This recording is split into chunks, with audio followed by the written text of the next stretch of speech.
2026 16 வருஷம் 17 வருஷம் கடந்துட்டோம். ஆனால் அவர் ஆட்சிக்கு வரும்போது சொன்னார், நிரந்தரம் பண்ணி உங்களுக்கு நான் ஆட்சிக்கு வந்தால் நிரந்தரம் பண்ணி செய்கிறேன்னு சொன்னார்.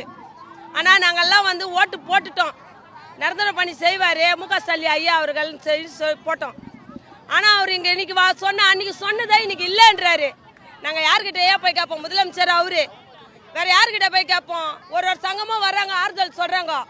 கட்சிக்காரங்க வர்றாங்க, ஆறுதல் சொல்றாங்க. யாரோ வராங்க, விஜய் கட்சியிலேருந்து வராங்க, அதிமுகலேருந்து வராங்க, பிஜேபியில் யாரோ வராங்கப்பா. வராங்க, ஏதோ தண்ணி பாட்டில் கொடுக்குறாங்க, ஐஸ் சாப்பாடு கொடுக்குறாங்க, சாப்பிட்றோம்.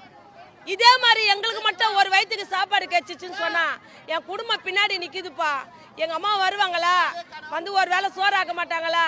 ஏன்னா போவோம், குப்பை வாருவோம், அங்கே பாட்டிலு மசாலாலாம் பொறுக்குவோம், ஒரு 200 300 ரூபாய்க்கு போடுவோம். அது எத்தனை போய் வீட்டில் சோறு ஆக்குவோம்.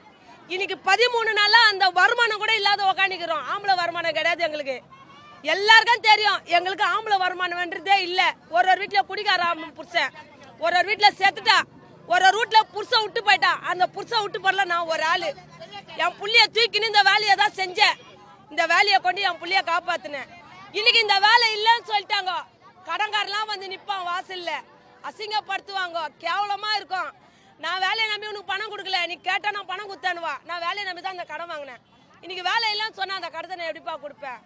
இன்னைக்கு நான் இங்கே தான் ரிபன் பிடி வாசல் உட்காந்துக்கிறேன். நல்ல முடிவு வரேனா, கோர்ட்லேருந்து உங்களுக்கு அரெஸ்ட் வரேன்னு தான் வந்துக்குது, உங்களை அப்புறப்படுத்துவோம், உங்களை அரெஸ்ட் பண்ணுவேன்றாங்க. பயப்புறதா, வீட்டுக்கு வருதா, சாவுறதா? பயந்துன்னு வீட்டுக்கு வரத விட நாங்கள் ரிபன் பிடி வாசலில் செத்துடுறோம். எங்களுக்கு முக ஸ்டாலின் ஐயா முதலமைச்சர் அவர்கள் தான் பதில் சொல்லணும். நல்ல முடிவோட எதிர்பார்க்குறேன். இனி பொய்து வரைக்கும், இனி பொய்துக்குள்ள அவர் நல்ல முடிவு சொன்னார்னா சந்தோஷமா வீட்டுக்கு போவோம்.